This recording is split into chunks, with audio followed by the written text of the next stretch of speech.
Olá, a partir de agora você acompanha mais um Universiência, o primeiro programa brasileiro de TV e internet produzido por meio da colaboração entre TVs e instituições públicas de ensino superior nordestinas. Vamos conhecer hoje algumas das pesquisas científicas produzidas por essas entidades. Pesquisa da Universidade Estadual do Sudoeste da Bahia evidencia por que o Brasil demorou 50 anos para condenar crimes da ditadura.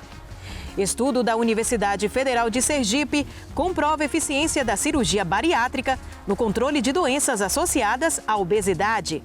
Na Universidade Federal do Ceará, cientistas estão empenhados nos estudos para a recuperação de manguezais.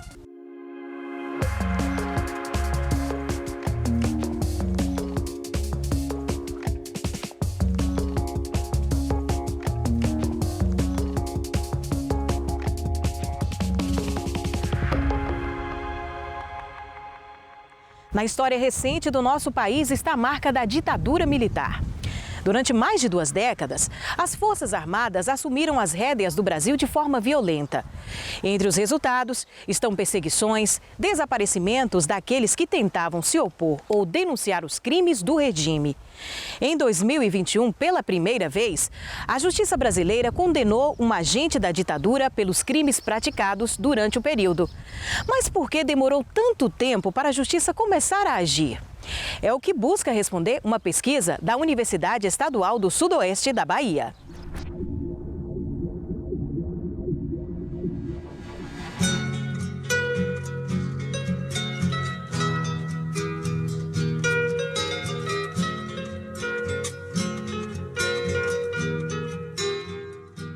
Eu fui militante do movimento estudantil do Levante Popular da Juventude.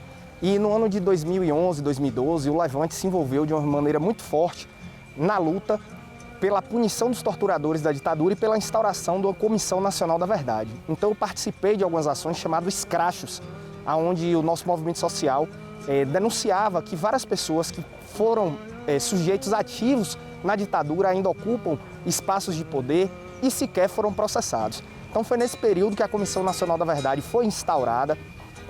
E ali, na graduação, eu comecei a minha pesquisa e o meu interesse sobre esse tema. O resultado final, o relatório da Comissão Nacional da Verdade, ele foi entrelaçado a todo instante por disputas políticas.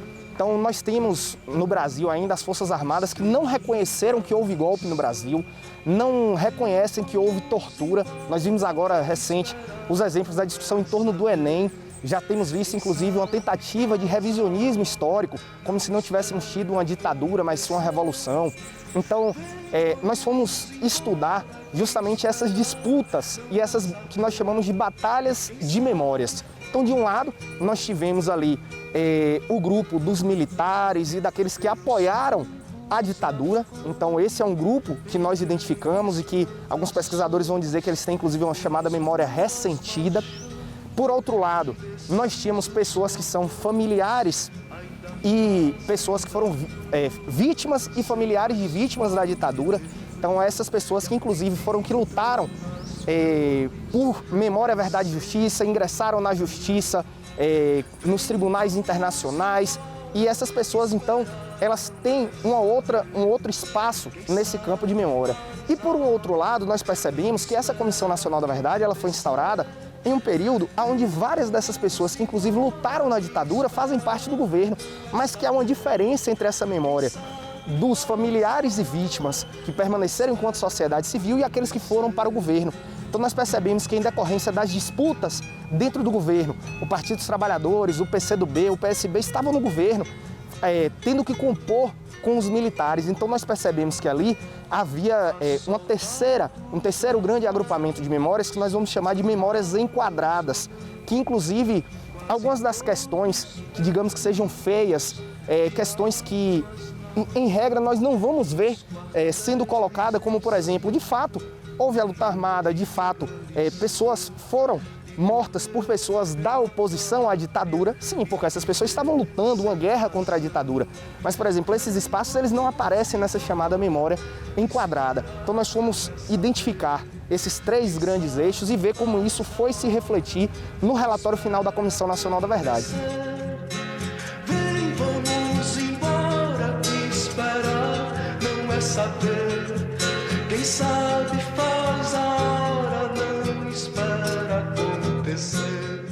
nós optamos por estudar a Comissão Nacional da Verdade, tendo como base fundamental o relatório final, que é um documento muito extenso, mas para além disso nós fomos pesquisar documentos extraoficiais, nós fomos analisar, por exemplo, as movimentações da sociedade civil nos chamados comitês de memória, verdade e justiça, nos movimentos sociais, vimos também as movimentações dos militares, essencialmente através do Clube Militar, que é uma organização que não é uma organização de classe, mas que representa principalmente esses generais e militares da reserva. Então, entendo que a importância da nossa pesquisa, que foi orientada pelo professor Dr. José Dias, é uma pesquisa que vem trazer principalmente para as novas gerações conhecer de fato o que aconteceu e entender que mesmo essa questão da história e da memória, ela não se dá dissociada da política. São enfrentamentos, são conflitos que nós temos. E se a história é escrita de uma forma, é porque algum setor da sociedade teve mais força para que essa história fosse escrita dessa forma. Então, é um esforço também de nos somarmos na luta por memória, verdade e justiça. O Brasil foi o país que mais demorou de instaurar a sua Comissão Nacional da Verdade e que não puniu os torturadores da ditadura até hoje. E aqui nós temos um monumento muito importante, que esse símbolo vazado, sem o corpo da pessoa, é justamente das pessoas que foram mortas e os seus corpos foram desaparecidos e muitos desses sequer apareceram até hoje. Então aqui a gente convida vocês para vir na Praça Tancredo Neves, no centro de Vitória da Conquista, e conhecer o nome dos baianos e baianas que tombaram na luta contra a ditadura.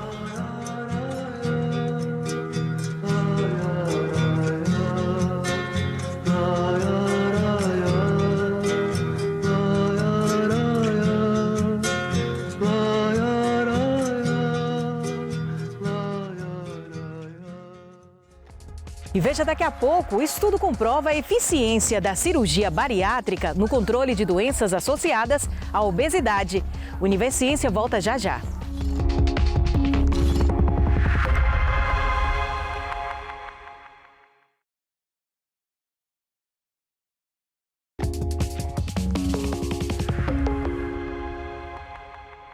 A Organização Mundial de Saúde estima que 700 milhões de pessoas estejam obesas em todo o mundo até o ano de 2025. E isso acende um alerta para os riscos à saúde dessa população, que pode, inclusive, ter a vida reduzida por conta da doença. A mudança de estilo de vida por meio de hábitos alimentares, prática de atividades físicas e redução do consumo de bebidas alcoólicas é o primeiro passo para o controle da obesidade. Uma pesquisa da Universidade Federal de Sergipe também comprovou a eficiência da cirurgia bariátrica no controle de doenças associadas à obesidade. Nós estamos vivenciando uma pandemia de obesidade. E isso ficou muito bem enaltecido agora com a Covid, porque as pessoas, em função da reclusão, da ansiedade, etc., seguramente, e a falta de atividade física, aumentaram substancialmente de peso. Bem, e a obesidade, ela traz com ela doenças importantes, como a diabetes, como a própria hipertensão arterial e a dislipidemia. No que diz respeito ao tratamento da obesidade, lógico, sempre a tendência de mudança de estilo de vida, né, no sentido de uma dieta mais adequada, atividade física regular para reduzir peso, é sempre a primeira conduta. Todavia, os estudos têm mostrado que essas pessoas muitas vezes não conseguem perdurar com essas mudanças e o processo da obesidade tem interferido cada vez mais nesses fatores de risco. Aí é quando surgiu a possibilidade do tratamento cirúrgico dessa doença através da cirurgia bariátrica, que é um procedimento que a princípio parece assim muito radical, já que você vai fazer uma intervenção cirúrgica, mas ela tem se mostrado muito mais eficaz quando você compara indivíduos com obesidade mórbida com o tratamento convencional à base de mudança de estilo de vida. Eu resolvi fazer a cirurgia bariátrica mais ou menos 5 meses e meio, né? Neste período eu já perdi 22 quilos. E não foi apenas por uma questão estética, né? Foi principalmente uma questão de saúde. Eu sempre tive sobrepeso a vida inteira, mas depois da segunda gestação, o peso ficou descontrolado. Não cheguei a ter obesidade mórbida, mas eu estava com sobrepeso muito importante. Isso já estava me dando, inclusive, a questão das comorbidades, né?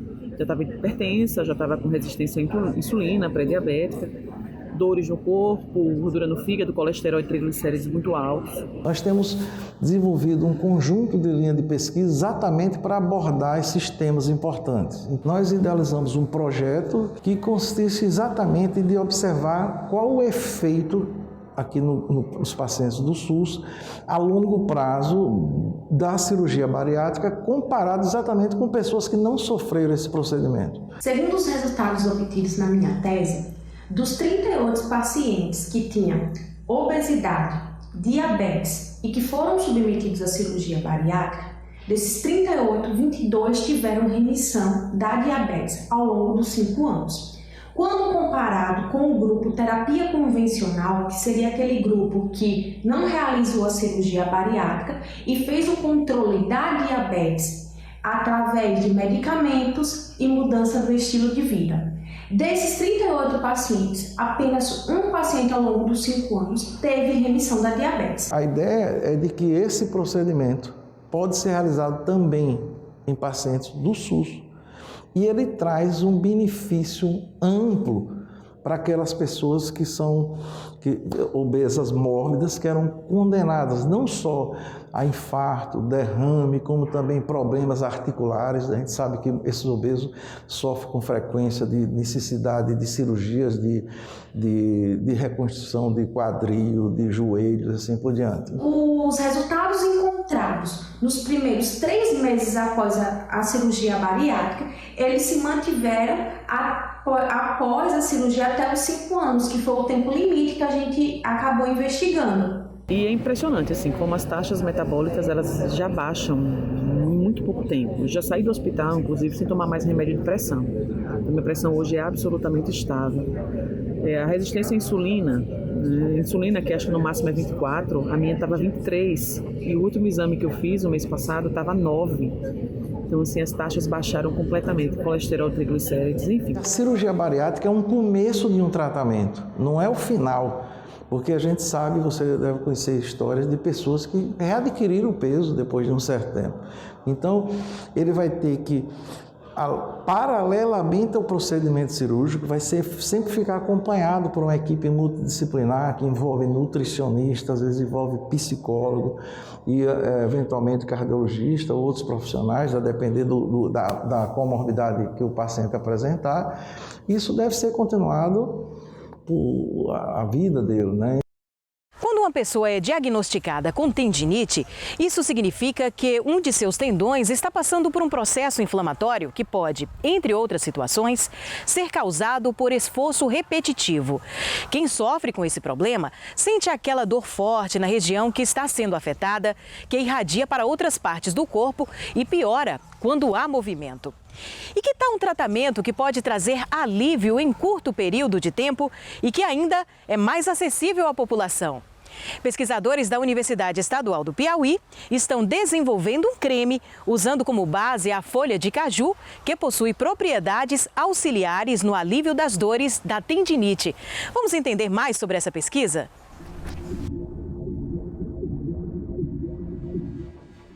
Nosso projeto começou no segundo semestre de 2020 e ele teve como objetivo desenvolver um creme que tivesse eficácia no tratamento, né, de tendinite, que é uma lesão do tendão, e que fosse de fácil acesso à comunidade. Então, Bem, a tendinite ela vai ser uma inflamação nos tendões, que é uma estrutura que liga músculos e ossos. E ela acomete de forma por esforços repetitivos, é uma causa bem comum dentro da população. O creme trará soluções mais eficazes e com um curto período de tempo. É o que a gente busca, né? Além de ser um tratamento acessível, que a gente pretende ser de baixo custo, por conta das aquisições da folha ser de fácil acesso. Os projetos aqui do Núcleo de Pesquisa, eles são sempre, né, nessa linha do tratamento eficaz e de baixo custo, muito acessível à comunidade. E a folha de caju, porque já na literatura consta que a folha possui substâncias que promovem a desinflamação, né, desse quadro de tendinite, é antioxidante. Então, ele tem propriedades muito boas para que se chegue a um creme, né? No caso, a gente encontrou foi um creme que que traga esse resultado, um resultado de tratamento rápido e de baixo custo. O que a gente fez? A gente pegou as folhas, tá, de um cajueiro específico, então foi da mesma árvore, colocamos para secar e a secagem ela tem que chegar até o ponto da folha estar craqueladinha. Ela foi pulverizada, né, foi colocada num liquidificador industrial e foi pulverizado. Depois que pulveriza, é colocado dentro desse pozinho álcool, tá? Álcool 70, porque aí é uma substância hidroetílica, e para poder depois ser filtrado. O filtrado é que passa por um equipamento que a gente teve colaboração com a Universidade Federal do Piauí, para passar por um aparelho chamado rotaevaporador, para sair dali só o extratozinho bruto mesmo da folha do caju, para que fosse adicionado a um veículo. Veículo pode ser um gel, pode ser um creme, e a gente testou vários veículos e o creme foi o que foi melhor, né, para a utilização desse tratamento. Então, é um creme dermatológico à base da folha de caju para tratamento de tendinite. Veja daqui a pouco, cientistas da Universidade Federal do Ceará estão empenhados nos estudos para a recuperação de manguezais. Depois do intervalo, a gente volta já já.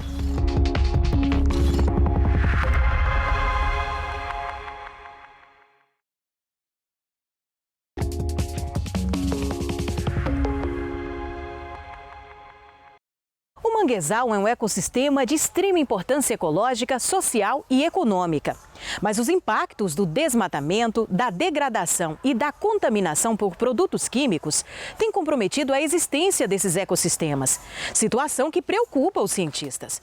E você vai conferir agora o trabalho de pesquisadores do Instituto de Ciências do Mar, da Universidade Federal do Ceará. Eles desenvolvem diferentes estudos para entender como se dá o processo de recuperação de áreas de manguezais.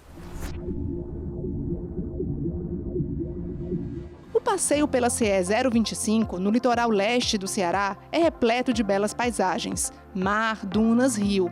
Mas a região também enfrenta desafios ambientais, e um deles está no manguezal do estuário do rio Pacoti. É lá que a UFC desenvolve estudos para recuperar esse tipo de ecossistema. Quando você vai fazer um programa de recuperação, você precisa fazer o que a gente chama de ecologia forense. O que é isso? É descobrir como essa área era antes, o que causou a degradação. Nós começamos a fazer levantamentos históricos e descobrimos que a área era uma salina, que tinha funcionado do final dos anos 60, 50 até o começo dos anos 80. No lugar onde havia sido instalada a salina, a existência de um dique, uma espécie de parede, impediu durante décadas a recuperação natural da área. A estrutura barrava a entrada da água do rio no local, o que deixou a salinidade do solo muito alta. Esse solo com muito sal dificulta o crescimento de plantas. Então, para que haja o crescimento de plantas, para que esse lugar ele possa ter de volta uma restauração do ambiente, tem que recuperar uma hidrologia, tem que fazer a água entrar para essa salinidade diminuir. E aí a salinidade diminuindo, as plantas voltam a crescer. Planejamos recompor a hidrologia da área, ou seja, fazer com que a água das marés voltasse a essa área, né, com mais frequência, maior alcance. Fizemos canais para permitir a água do rio Pacoti entrar. Você abre esses canais, fura essas barreiras, permite que a água volte, e a água, então, ao voltar, ela começa a lavar aquela região e, obviamente, ela vai levar embora o que tiver de contaminante ou o que tiver de excesso de sal. Em 2017, ao mesmo tempo em que os canais estavam sendo abertos nos diques, vegetações típicas de manguezais foram plantadas. Os pesquisadores queriam saber se as plantas iriam se estabelecer e crescer. Mas antes dos manguezais se consolidarem, uma outra espécie chegou, as herbáceas, também conhecidas como plantas pioneiras. São chamadas de pioneiras porque elas são as primeiras espécies que se estabelecem em um ambiente. Elas também são chamadas de espécies enfermeiras porque elas é como se cuidassem do ambiente para outras plantas conseguirem se estabelecer. As plantas herbáceas têm um papel importante na colonização de novas áreas pelo mangue.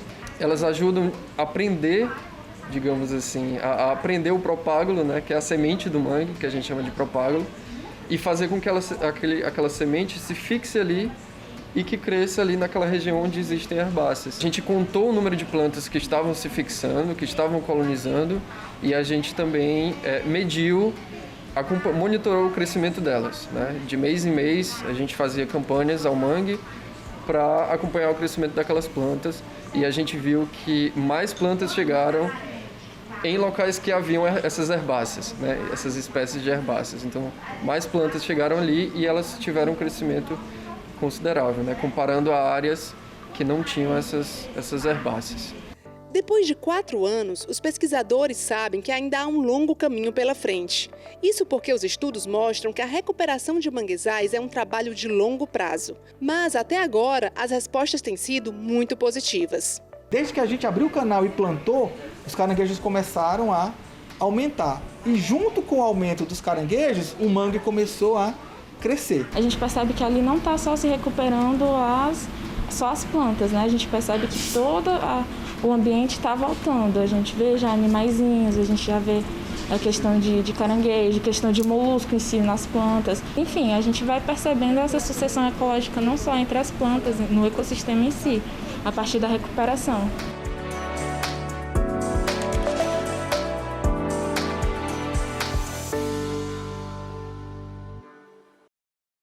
E por hoje é só, mas no nosso próximo Univerciência, a gente vai continuar conhecendo as pesquisas científicas produzidas pelas instituições públicas de ensino superior do Nordeste. Tchau, tchau e até lá!